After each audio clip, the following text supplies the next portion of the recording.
Boa noite, irmãos. A paz do Senhor para todos.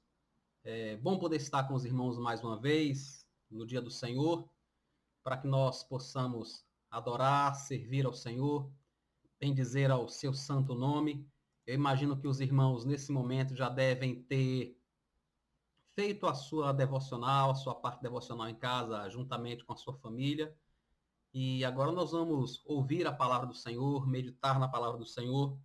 Ainda estamos fazendo isso de forma online, na esperança de que em breve o Senhor nos permita que possamos nos reunir, né, presencialmente. Mas, por enquanto, agradecemos a Deus porque ainda pode ser feito dessa forma e somos gratos por sua misericórdia e bondade. Nós estamos, irmãos, meditando no Evangelho, quer dizer, no segundo livro de Lucas, né, na realidade no livro de Atos, aonde ele narra o começo da igreja, o modo como Deus agiu no começo da igreja, como foram os momentos iniciais da igreja. Nós estamos agora no capítulo 10, semana passada nós terminamos o capítulo 9, e essa semana vamos meditar no capítulo 10. É um capítulo bem longo. O capítulo 10 são 48 versículos, se eu não estou enganado, isso, são 48 versículos. Eu não vou ler todo, irmãos, todo o capítulo, porque é bastante longo. Vou ler um pedaço e, à medida que nós formos meditando nele, então nós vamos andando por todo o capítulo.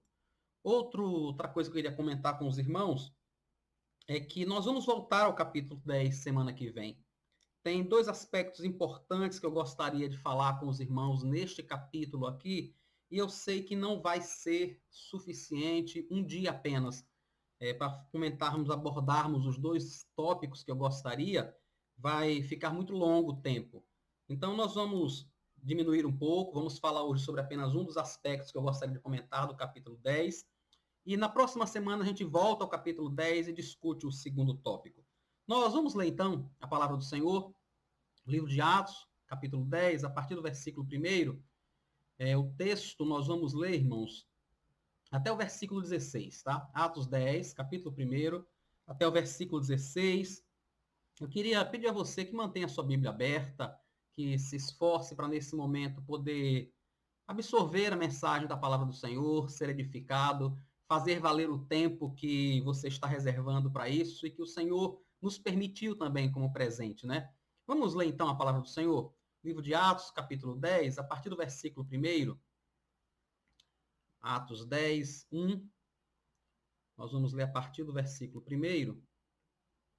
Diz assim o texto: Em Cesareia morava um homem chamado Cornélio, que era centurião de uma companhia do exército chamada Italiana. Era piedoso e temente a Deus, com toda a sua casa, fazendo muitas esmolas ao povo e orando sempre a Deus.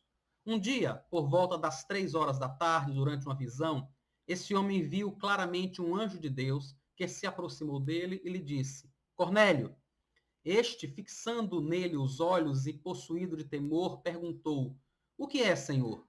E o anjo lhe disse: As suas orações e as suas esmolas subiram para a memória diante de Deus. Agora envie mensageiros a Jope e mande chamar Simão, que também é chamado de Pedro. Ele está hospedado com Simão, curtidor, cuja residência está situada à beira-mar. Logo que o anjo lhe falava, se retirou. Cornélio chamou 2 dos seus servos e um soldado piedoso dos que estavam a seu serviço, e depois de lhes explicar tudo, mandou que fossem a Jope. No dia seguinte, enquanto eles viajavam e já estavam perto da cidade de Jope, Pedro subiu ao terraço por volta do meio-dia a fim de orar. Estando com fome, quis comer, mas enquanto lhe preparavam a comida, sobreveio-lhe um êxtase.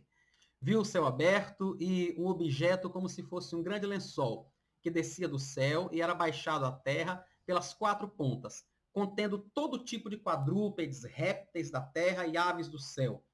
E ouviu-se uma voz que se dirigia a ele: Levante-se, Pedro, mate e coma.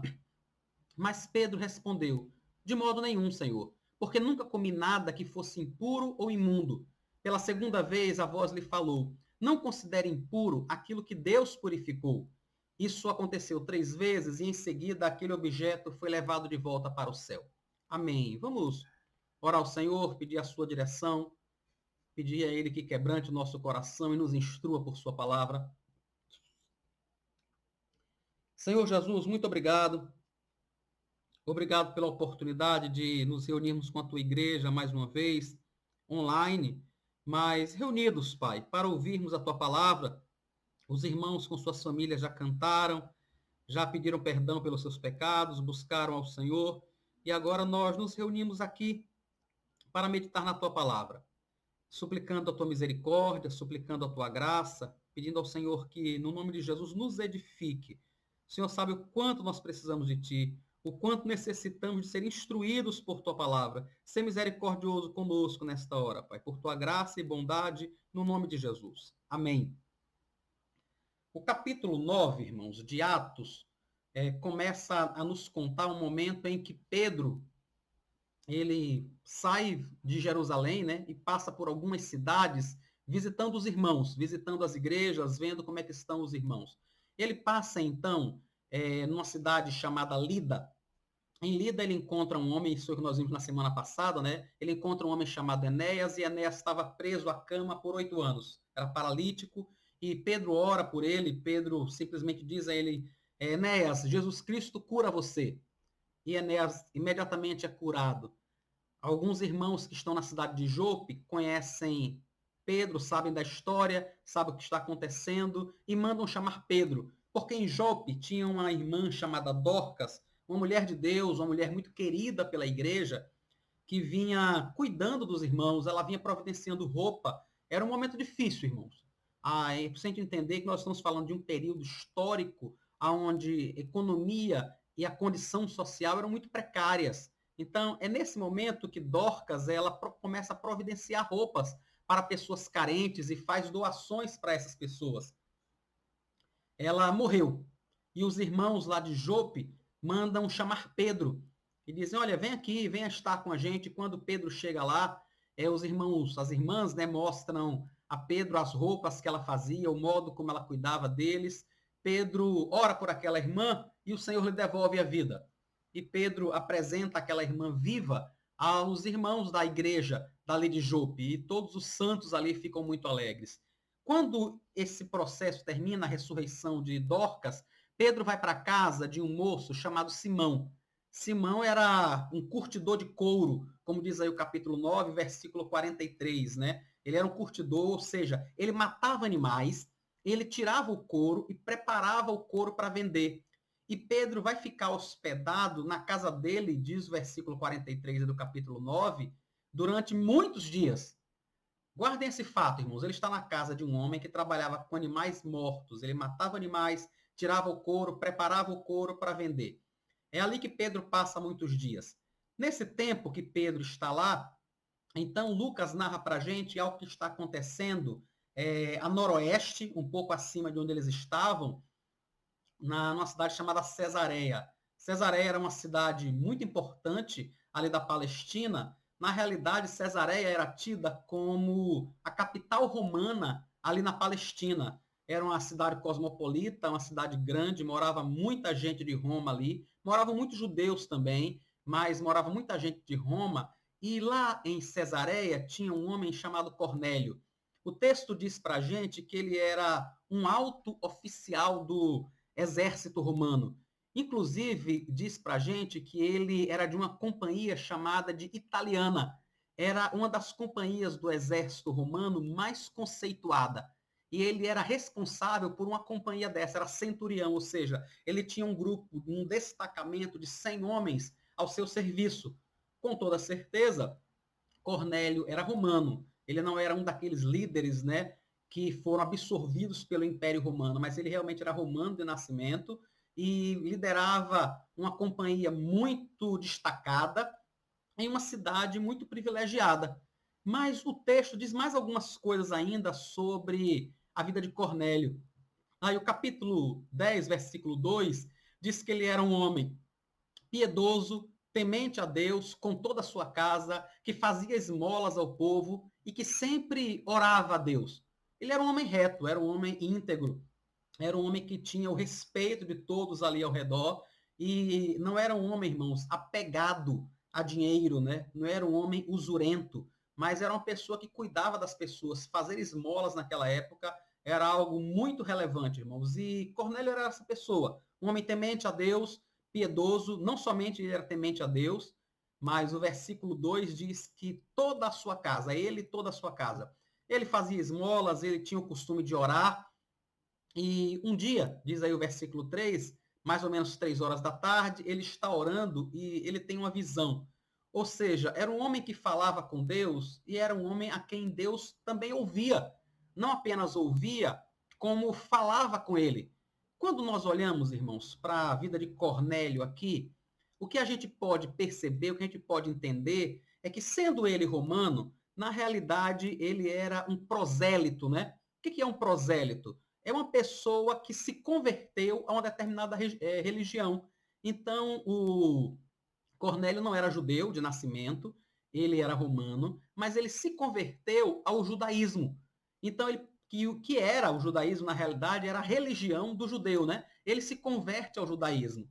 Como um prosélito, um convertido ao judaísmo, ele não tinha todos os privilégios, ele não tinha todos os direitos que um judeu de nascimento tinha, mas ele participava de muita coisa. Então, ele, com toda certeza, fazia oração por volta das 3 horas, como era costume do judaísmo. Ele era um homem piedoso, como se pregava, ele dava esmolas. Então, ele era uma pessoa temente a Deus, que frequentava a sinagoga, que participava das atividades, não completamente, mas era um homem temente a Deus. É o que diz o texto. Uma hora dessa, diz o texto, ele está orando, está falando com Deus, e o Senhor lhe dá uma visão. Nesta visão, um anjo fala com ele e diz a ele que ele mande chamar Pedro, que está em Jope. E o anjo, irmãos, dá especificações muito claras a Cornélio, né? Ele diz, olha, suas orações foram ouvidas. Ou seja, ele era uma pessoa que orava e era uma pessoa a quem Deus atendia. O texto diz que as orações dele e as esmolas dele subiram para a memória diante de Deus. E o anjo diz, olha, mande pessoas a Jope buscarem Pedro, que está lá. Pedro era o apóstolo, estava lá na cidade de Jope, estava na casa de Simão, o curtidor. E ele disse, mande buscar aquele homem e mande trazê-lo à sua casa. O versículo 7 diz, irmãos, que ele faz isso assim que o anjo se retira. Isso é muito interessante, é muito importante esse aspecto, porque nós vemos que não há demora, irmãos, da parte de Cornélio em atender à orientação de Deus. O texto diz no versículo 7 que assim que o anjo se retira, ele chama 2 dos seus servos, 2 soldados, né? Não, diz o texto, chama 2 servos e um soldado piedoso que estavam a seu serviço, e explica a eles e manda que eles fossem a Jope, mais ou menos 60 quilômetros ao sul de onde eles estavam, né? Quando eles estão a caminho, entra em cena, então, um outro personagem dessa história. Nós temos aí 2 personagens principais, né? Um deles é Cornélio, lá em Cesareia, um romano, prosélito, convertido ao judaísmo, alguém temente a Deus junto com toda a sua casa. O outro personagem é Pedro, o apóstolo de Cristo, aquele que tinha caminhado com o Senhor. Pedro está na casa de Simão, o curtidor, e é por volta do meio-dia, ele está com fome, mas ele sobe até o terraço da casa e vai orar durante um tempo, enquanto preparam a comida para ele. Vejam que interessante, enquanto preparam a comida, ele está com fome, ele está orando, ele tem uma visão. Nessa visão, os céus se abrem e desce um lençol, irmãos, amarrado pelas 4 pontas, é o que está no versículo 11, né? Amarrado pelas 4 pontas, desce um lençol. Quando o lençol é aberto na frente dele, diz aí o versículo 12, nesse lençol havia todo tipo de quadrúpedes, répteis e aves do céu. E mais do que isso, uma voz se dirige a ele e diz, levante-se, Pedro, mate e coma. Ou seja, uma voz do céu está falando com ele. Pedro, tá vendo esse lençol que eu mandei, cheio de animais? Levante-se, mate e coma. Pedro diz, de modo algum, eu não posso fazer isso. E ele explica no versículo 14, porque nunca comi nada impuro, nunca comi nada imundo. Pela segunda vez, a voz lhe diz a mesma coisa. Não considere impuro aquilo que Deus purificou. Ou seja, primeiro o Senhor diz, levante, mate e coma. Aí ele diz, não vou comer, Senhor, são animais impuros, eu não vou comer. Mas o anjo diz a ele, a voz diz a ele, né? Não considere impuro aquilo que Deus purificou. Diz o versículo 16 que isso aconteceu por 3 vezes. Logo em seguida, aquele objeto foi levado de volta ao céu. Irmãos, imaginem o choque de Pedro. Imaginem que Pedro é um judeu, temente a Deus, apóstolo do Senhor Jesus Cristo, foi criado em toda a tradição do judaísmo, ele sabia os animais que ele podia comer e aqueles que ele não podia comer, mas agora, na realidade, ele está recebendo animais que estão vindo do céu, estão vindo em um lençol do céu, diretamente do céu, e são animais impuros. O céu é aberto, os animais vêm do céu, e ainda vem uma voz dizendo, mate e coma. Quando ele se nega, quando ele diz, eu não vou fazer isso, o Senhor ainda insiste com ele, diz, olha, não considere impuro aquilo que Deus purificou. E no final, irmãos, no final, diz o texto que simplesmente o lençol volta para o céu. Ou seja, animais impuros vieram do céu e animais impuros voltam para o céu. Vejam a mensagem que o Senhor quer transmitir para Pedro e o modo como ele começa a ficar chocado com isso. Enquanto o lençol é levado ao céu, Pedro ainda está perplexo, né, diz o versículo 17, Pedro ainda está perplexo com isso, quando ele é chamado, algumas pessoas chamam ele e dizem que tem 2 homens que estão à porta, na realidade 3 homens, né, diz o versículo 19, estão à porta e querem falar com ele. Ele levanta, vai conversar com esses homens e é o Senhor quem diz a eles, irmãos. É o próprio Deus quem fala com Pedro e diz, olhe, não hesite, pode ir com eles, fui eu que os mandei. Fui eu quem os enviei até aí para procurar você. Então você pode ir com ele. Por que é que Pedro, irmãos, poderia hesitar? Por que é que Deus fala isso com ele? Porque não era comum, não era normal que um judeu entrasse na casa de um gentil, na casa de uma pessoa considerada pecadora, né? É o que diz o versículo 27, é o capítulo 10. Versículo 27 diz assim: vocês bem sabem, o versículo 28, irmãos, vocês bem sabem que um judeu está proibido de se juntar a um gentil ou de entrar na casa dele. Então é por isso que Deus fala com Pedro e diz: não hesite, pode ir, vá com esses homens, porque na realidade fui eu quem os enviei. Isso está no versículo 19 e 20. Pedro vai, chega lá na casa de Cornélio, na cidade de Cesareia, e assim que ele chega, irmãos, acontece algo interessante. Cornélio se curva para falar com ele. Cornélio simplesmente se dobra para falar com Pedro, como que fazendo uma reverência, sabe? Como dizendo, rapaz, está aqui entre nós o grande apóstolo Pedro. Uma outra coisa que é interessante também é que nós vemos que no judaísmo não há nenhum tipo de adoração a homens. Nenhum, irmãos. Mas Cornélio, como eu disse, era um prosélito, era um romano. Então, naquele momento, ele para diante de um apóstolo e ele fica assim: bom, o que é que eu faço? O que é que eu faço exatamente? Era comum que entre os romanos as pessoas se abaixassem, né, se ajoelhassem diante de alguém que fosse superior. E é mais ou menos isso que Cornélio faz. Cornélio se ajoelha diante de Pedro e Pedro diz: não, não faça isso. Não faça um negócio desse, eu sou servo teu, eu sou também apenas um homem como você, é o que está no versículo 26, né? Ele diz, levante-se, porque eu também sou apenas um homem. Ou seja, Pedro está deixando claro que ele não deve receber nenhum tipo de reverência, nenhum tipo de adoração, nenhum tipo de destaque. Como ele vem demonstrando, irmãos, o tempo todo. Isso aconteceu na Porta Formosa, quando Pedro é usado por Deus para curar aquele coxo, e as pessoas ficam olhando para ele espantadas, né? O que será que aconteceu? E ele diz assim, vocês estão olhando para mim como se eu tivesse algum poder, como se eu tivesse feito alguma coisa. Não fui eu, foi o Senhor quem fez. É pelo poder do nome de Jesus Cristo que esse homem está aqui. Agora na casa de Enéas, como nós vimos na semana passada, lá na cidade de Lida, quando ele chega na casa de Enéas, ele deixa muito claro para Enéas. Ele diz, Enéas, Jesus Cristo cura você. Ele está deixando claro que o poder da cura não está nele, não parte dele. E agora ele chega diante de Cornélio, aquele centurião romano. Quando Cornélio vai ao encontro dele, se prostra, né, diante dele, como está no versículo 25, Pedro diz, não, levante-se, eu sou um homem, eu sou apenas um homem, não faça isso. E logo que Pedro se levanta, então Cornélio começa a explicar a ele o que aconteceu. A partir do versículo 30, Cornélio diz, olha, há 4 dias atrás, mais ou menos esta hora, eu estava orando, e ele conta a visão. Ele conta que teve a visão de um homem vestido com roupas resplandecentes, versículo 30, né? E o homem diz a ele que as orações dele foram ouvidas, foram lembradas na presença de Deus e que manda chamá-lo lá em Jope. E ele vai saber o que fazer. Pedro vai saber o que fazer. E é isso que Cornélio faz.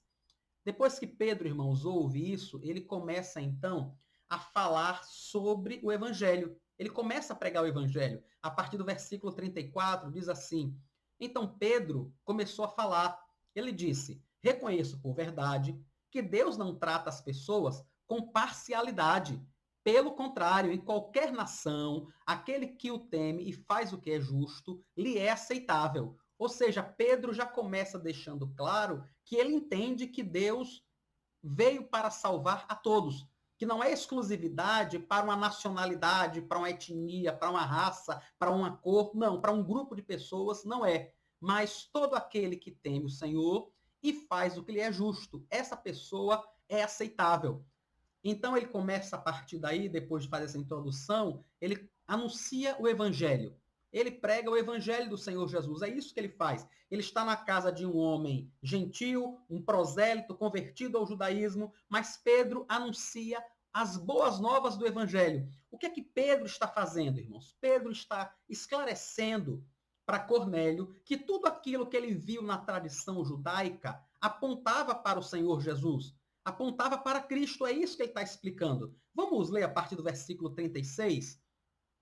Esta é a palavra que Deus enviou aos filhos de Israel, anunciando-lhes o evangelho da paz, por meio de Jesus Cristo.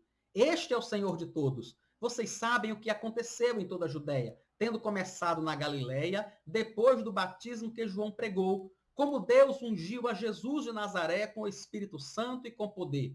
Jesus andou por toda parte, fazendo bem e curando a todos os oprimidos do diabo, porque Deus estava com ele. E nós, testemunhas de tudo que ele fez na terra dos judeus e em Jerusalém. Depois eles o mataram, pendurando no madeiro, mas Deus o ressuscitou no terceiro dia e concedeu que fosse manifesto não a todo o povo, mas às testemunhas que foram anteriormente escolhidas por Deus, isto é, a nós que comemos e bebemos com ele, depois que ressurgiu dentre os mortos. Jesus nos mandou pregar ao povo e testemunhar que ele foi constituído por Deus como juiz de vivos e de mortos. Dele, todos os profetas dão testemunho de que, por meio do seu nome, todo aquele que crê, recebe remissão dos pecados. Vejam que Pedro começa a fala dele dizendo no versículo 34 que Deus não faz acepção de pessoas, né? Que Deus não age com parcialidade, mas que todo aquele, em qualquer nação, em qualquer lugar, que temer o seu nome e que fizer o que é justo, é aceitável diante de Deus. Então agora ele termina a sua fala dizendo que, na realidade, o Senhor Jesus está disposto a remir os pecados de todos aqueles que creem no seu nome. É o final do versículo 43. Todo que nele crê recebe remissão de pecados. O que é preciso? Ser de alguma nacionalidade, ser de algum país, ser judeu, ser romano, ser sírio. Não. O que é necessário é crer no Senhor Jesus. Na realidade, não há uma distinção aí com nacionalidade ou nenhuma outra característica. A única coisa que é exigida é a fé no Senhor Jesus. Enquanto Pedro, irmãos, prega o evangelho, enquanto ele anuncia as boas novas, diz aí no versículo 44, o Espírito Santo caiu sobre todos os que ouviam a mensagem. E os fiéis, né, que eram da circuncisão, aqueles que tinham acompanhado Pedro, né, admiram-se porque também sobre os gentios foi derramado o dom do Espírito Santo, pois eles os ouviam falando em línguas e engrandecendo a Deus. Então Pedro disse: será que alguém poderia recusar a água e impedir que sejam batizados estes que, assim como nós, receberam o Espírito Santo? E ordenou que fossem batizados em nome de Jesus Cristo. Então lhe pediram que permanecessem com eles por alguns dias. Irmãos, os dois principais personagens dessa história, Deus está operando algo na vida deles, e é sobre isso que eu queria destacar, começar a destacar essa semana e terminar na semana seguinte. A obra que Deus está fazendo na vida de Cornélio e a obra que Deus está fazendo na vida de Pedro. Cornélio era um homem gentil, que havia se convertido ao judaísmo, mas que ainda não tinha, irmãos, conhecimento do evangelho do Senhor Jesus. Pedro, pelo contrário, era um judeu de nascimento, praticante do judaísmo desde cedo, mas que havia andado com o próprio Senhor Jesus e reconhecia no Senhor Jesus o Cristo de Deus. Ele reconhecia no Senhor aquele que era o cumprimento das promessas. O que é que está acontecendo então nesse momento? O que é que Deus está operando na vida de Pedro e também na vida de Cornélio? Na vida de Cornélio, Deus está trazendo as boas novas do Evangelho, irmãos. O Senhor Deus está permitindo que Cornélio receba clareza, receba uma orientação que ele não tinha, porque o judaísmo era constituído de rituais. E com os anos, o judaísmo foi se pervertendo. Aqueles rituais deveriam apontar para Cristo. Cada vez que uma pessoa fazia um sacrifício, aquele animal que estava morrendo, representava a fé que aquelas pessoas tinham no Messias que haveria de vir pagar o preço do pecado delas. Mas, no decorrer dos anos, aquilo foi se transformando apenas em ritual. Nada mais do que isso. E, possivelmente, era muito disso que Cornélio conhecia. O que ele estava conhecendo do judaísmo era muito ritual, irmãos. Era bastante ritualístico. Então, o que é que Pedro faz neste momento? O que é que Deus faz através de Pedro, na realidade, né? Deus leva o evangelho a ele e tenta mostrar a Cornélio que todas aquelas tradições do judaísmo, elas serviam apenas para apontar para Cristo. É por isso que Pedro chega lá e prega o evangelho. Quando Pedro prega o evangelho, o Espírito Santo vem sobre Cornélio, irmãos, com uma comprovação de que ele nasceu de novo, de que ele agora está em Cristo Jesus, que ele agora realmente é um cristão. Ele não é mais um praticante do judaísmo, mas ele agora é um cristão, é alguém que serve e que segue a Cristo e que foi cheio do Espírito do próprio Cristo. O que é que está acontecendo na vida de Pedro?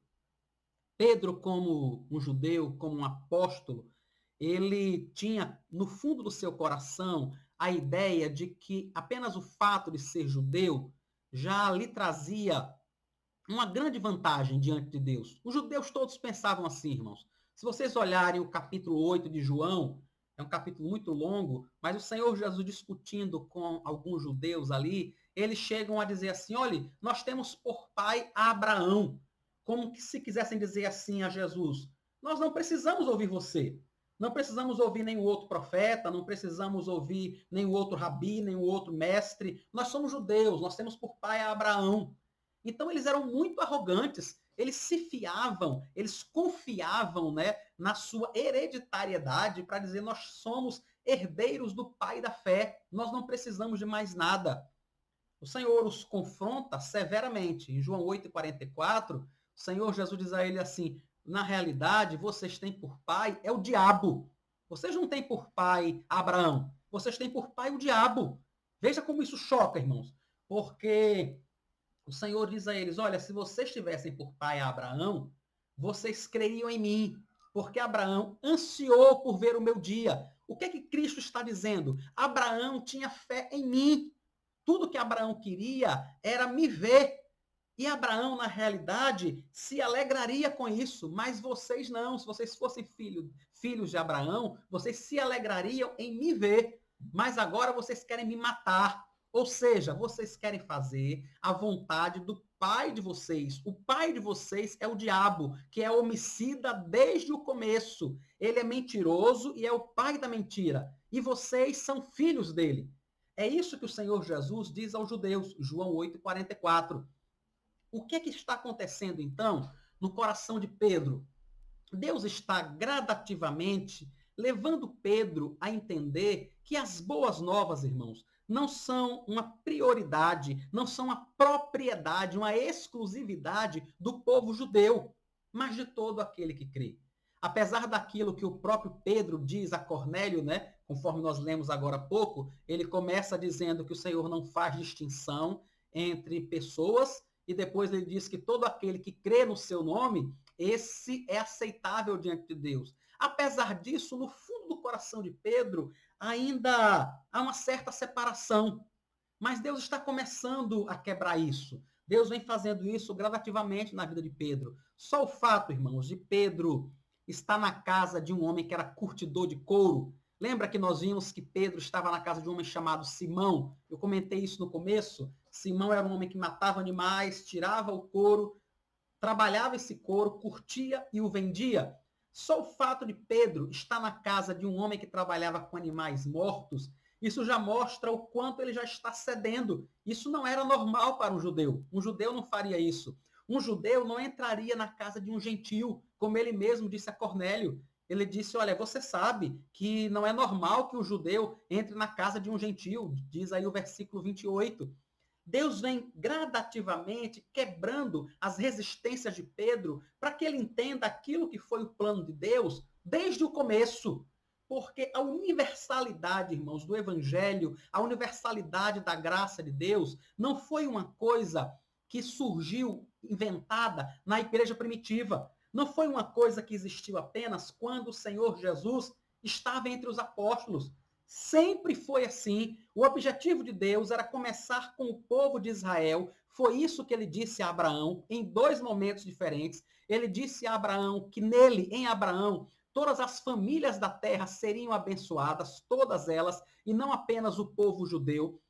A intenção do Senhor a vida toda foi deixar isso muito claro, que na realidade Deus estava separando o povo judeu para que esse povo funcionasse como um luzeiro, funcionasse como missionários, funcionasse como aqueles que tiveram experiência com Deus, foram acolhidos na família do Senhor e agora eles estão pregando o acolhimento da família, na família do Senhor por todos os lugares, a todos os povos. É assim que Pedro deveria entender. É assim que as pessoas deveriam entender, mas que tinham uma grande dificuldade, irmãos, de entender aquilo naquele momento. Então é isso que o Senhor Jesus está operando no coração de Pedro, na casa de Cornélio, naquele momento. Quando Pedro termina de falar, acontece algo, irmãos, que ele nunca esperou. Ele nunca imaginou que aquilo pudesse acontecer, né? O Espírito Santo veio sobre aqueles gentios. E por que é que isso choca tanto Pedro, irmãos? Por que é que isso é tão novo para Pedro e para aqueles que estavam com ele? Porque aquilo era o símbolo máximo de que aquelas pessoas foram aceitadas por Deus, foram aceitas por Deus. Quando as pessoas reconhecem isso, né, os fiéis da circuncisão, é o que diz aí o final do texto, né, aqueles que acompanharam Pedro, deixa eu ver aqui qual é o versículo 45, aí Marcos 10, 45, diz assim, os fiéis que eram da circuncisão, que tinham vindo com Pedro, admiraram-se, porque também sobre os gentios foi derramado o dom do Espírito Santo. Ou seja, eles estão admirados que pessoas que não fossem judias fossem salvas, recebessem o Espírito Santo. É esse tratamento que Deus está operando no coração de Pedro e no coração daquelas pessoas. E Pedro entende isso, irmãos. Pedro entende o que Deus está fazendo. Por toda a vida, Deus já vinha falando isso ao povo de Israel, mas havia uma certa dureza no coração das pessoas e que Deus está quebrando agora. O povo de Israel se achava muito especial, né? Mas nunca foi a intenção de Deus deixar eles entenderem que eles eram melhores do que os outros de alguma forma. Em Deuteronômio, no capítulo 7, os versículos 6 a 8, vejam o que Deus diz a eles antes deles entrarem na terra prometida. Antes de Deus tirar as pessoas da terra prometida para colocar os judeus lá, o povo que ele escolheu. Veja o que Deus diz a eles em Deuteronômio, capítulo 7, versículos 6 a 8. Porque vocês são povo santo para o Senhor, seu Deus. O Senhor, seu Deus, os escolheu para que de todos os povos que há sobre a terra, vocês fossem o seu povo próprio. O Senhor os chamou e os escolheu, não porque vocês eram mais numerosos do que outros povos, pois vocês eram o menor de todos os povos, mas porque o Senhor os amava e para cumprir o juramento que tinha feito aos pais de vocês. O Senhor os tirou com mão poderosa e os resgatou da casa da servidão, do poder de Faraó, rei do Egito. O que Deus está dizendo é: eu não escolhi vocês porque vocês eram os maiores, porque vocês eram os melhores, porque vocês eram os mais fortes. Eu escolhi vocês por minha causa, porque eu os amei. O motivo da escolha de Deus para aquele povo está no próprio Deus. É o amor de Deus. Foi Deus quem os amou e os escolheu. Não porque havia algo de especial neles. Não porque havia algo de melhor neles. E Deus está agora gradativamente mostrando isso a Pedro, mostrando isso às pessoas que estão andando ali com ele, aqueles fiéis da circuncisão. E também, irmãos, mostrando a nós hoje. No final daquele capítulo, capítulo 10 aí de Atos, quando isso acontece, quando o Espírito Santo vem sobre aquelas pessoas, o que Pedro diz, é o próprio Pedro quem diz. Ele diz: olha, será que alguém pode recusar a água do batismo? Será que alguém pode? Já que estes, assim como nós, receberam o Espírito Santo. Ou seja, ele entendia. A mensagem foi muito clara. E vejam que no versículo 48, é o mesmo Pedro quem dá a ordem. Ordenou que fossem batizados em nome de Jesus Cristo. Então lhe pediram que permanecessem com eles alguns dias. Pedro entendeu, irmãos, que o Senhor Deus não tem um povo escolhido, não tem um grupo apenas que ele diga: eu vou salvar apenas pessoas dessa nacionalidade.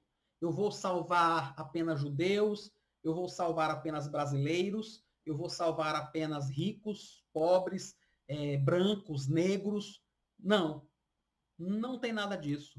O evangelho é universal. Quando o Senhor Jesus, na sua grande comissão, ele manda pregar o evangelho em Mateus 28, em Marcos 16. O que ele está dizendo é: vá e pregue o evangelho a toda criatura. Toda criatura. Aquele que crê e for batizado será salvo. Então, quem vai ser salvo não é apenas o judeu. Quem vai ser salvo não é apenas aquele que foi circuncidado, aquele que participou das práticas do judaísmo desde a infância. Quem é que vai ser salvo? Aquele que crê no Senhor Jesus. Pedro precisou entender isso. Os judeus da primeira geração da igreja primitiva precisavam entender isso. E quanto a nós hoje? E quanto a nós? O que é que isso diz respeito a nós? Eu acho que a pergunta, irmãos, que precisa ser feita a mim e a você, que nós precisamos responder, tem algum tipo de gente, alguma classe de pessoa que você teria dificuldade de conviver com ela na igreja?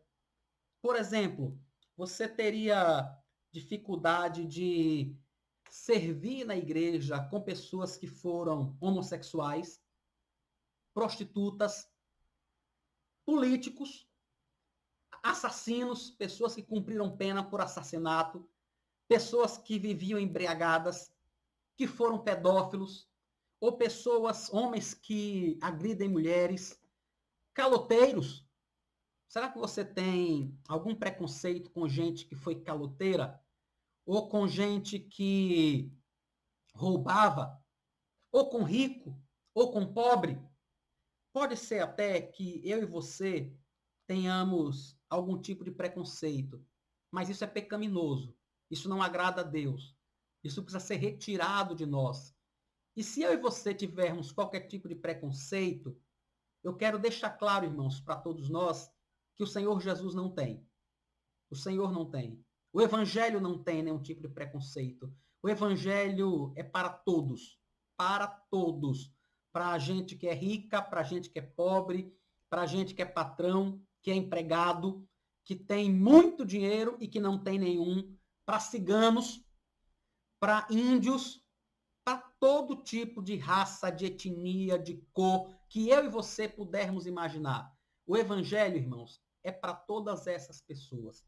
E por isso, eu e você, como servos de Cristo, deveríamos entender isso e não fazer nenhum tipo de distinção. Muito pelo contrário, isso deveria deixar claro para a gente que nós precisamos evangelizar todo tipo de pessoa, todo tipo, não aquelas que parecem, talvez, para nós, mais confortáveis, mais fáceis de falar, de pregar o evangelho. Nós precisamos anunciar o evangelho para todo e qualquer tipo de pessoa, porque o evangelho da graça do Senhor Jesus é universal, alcança a todos. Foi isso que ele disse: vá pelo mundo e pregue o evangelho a toda criatura.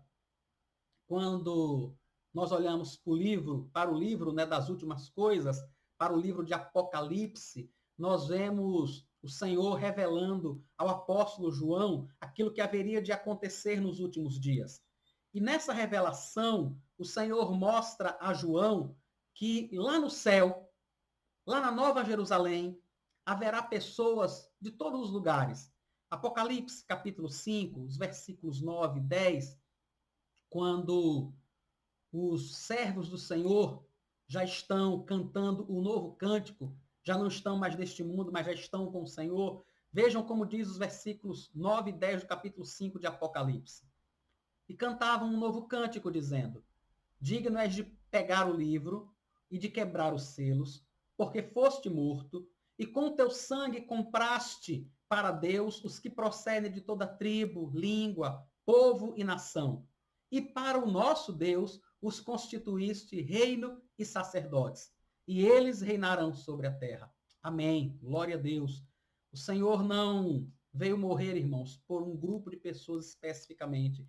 O Senhor não veio morrer por aqueles que são educados, por aqueles que são letrados, por aqueles que têm diploma, por aqueles que são educados, por aqueles que são ricos ou por aqueles que são pobres. O Senhor Jesus veio morrer por aqueles que ele elegeu desde toda a eternidade. E hoje o que as pessoas precisam é apenas crerem no Senhor Jesus, para que um dia elas possam fazer parte da grande multidão que está descrita em Apocalipse, capítulo 7, os versículos 9 e 10, os quais dizem assim: depois destas coisas, vi, e eis grande multidão que ninguém podia contar, de todas as nações, tribos, povos e línguas, em pé diante do trono e diante do Cordeiro, vestido de vestes brancas, com ramos de palmeiras nas mãos, e clamavam com forte voz, dizendo: ao nosso Deus, que está sentado no trono, e ao Cordeiro pertencem a salvação. Amém. Glória a Deus. É ao Senhor que pertence a salvação, irmãos. E ele chamou a mim e a você para que nós possamos ser instrumentos difusores das boas novas.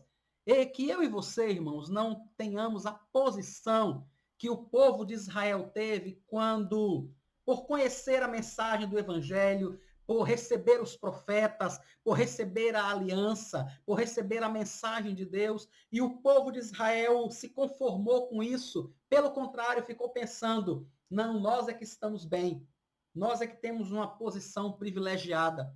Que eu e você não pensemos assim, mas que eu e você possamos entender que se nós somos salvos, se nós fomos alcançados pela graça, é apenas pela misericórdia do Senhor, é apenas pela bondade do Senhor. Não há nada em nós, irmãos, não há nada, exatamente nada, de jeito nenhum, de forma alguma, não há nada em nosso coração, em nosso sentimento, no fundo do nosso ser. Você já viu pessoas dizendo isso? Gente dizendo assim: não, no fundo, fulano de tal é uma pessoa muito boa. Não tem ninguém bom no fundo, no fundo. Nós somos pecadores, irmãos. Nós somos extremamente pecadores. Os nossos melhores atos de justiça, os melhores atos de justiça que eu e você pudermos praticar diante da justiça de Deus, diz o profeta Isaías, são como trapos de imundície. Então, eu e você, diante de Deus, não temos justiça própria. Se eu e você somos aceitos diante dele, é pela graça dele, é pelo favor dele, é pela misericórdia, é pela bondade. Não tem nada em nós, é apenas o amor dele. Por isso, eu queria dizer a você que pregue o evangelho. Não faça distinção. Não faça distinção de pregar o evangelho porque fulano é rico ou porque fulano é pobre, porque fulano é de esquerda ou é de direita, é preto ou é branco. Não faça nenhum tipo de distinção. Pregue o evangelho.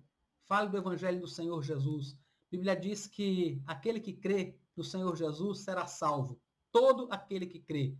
Ele não precisa ser rico, ser pobre, ele não precisa ser dessa ou daquela cor, ser dessa ou daquela classe social, ter nascido nesse ou naquele país. A única coisa que ele precisa é crer no Senhor Jesus. E se você não é essa pessoa ainda, se você, olhando para a sua vida, você ainda não se percebe como uma pessoa que crê no Senhor Jesus, eu quero dizer a você que aceite-o no seu coração hoje, que dobre os seus joelhos diante do Senhor, reconheça-o como aquele que morreu na cruz para pagar o preço dos seus pecados. Pode ser que você tenha praticado coisas muito sérias, pecados dos quais você se envergonha terrivelmente. Mas eu quero dizer a você que no sangue de Jesus há poder para perdoar todo e qualquer tipo de pecado. Todo. Você só precisa crer no Senhor Jesus. Você só precisa se voltar para Ele. É só isso que você precisa. E você que já creu em Cristo, você que já tem o Senhor no seu coração, que já recebeu o perdão dos seus pecados, então eu queria incentivar você a anunciar este perdão a outras pessoas. Você que, como eu, pecou, errou, cometeu diversos erros. O apóstolo Paulo, quando escreveu aos Coríntios, primeira carta dele, capítulo 6, versículo 10, ele diz assim, olha, muitos de vocês foram bêbados, muitos de vocês foram roubadores, foram sodomitas.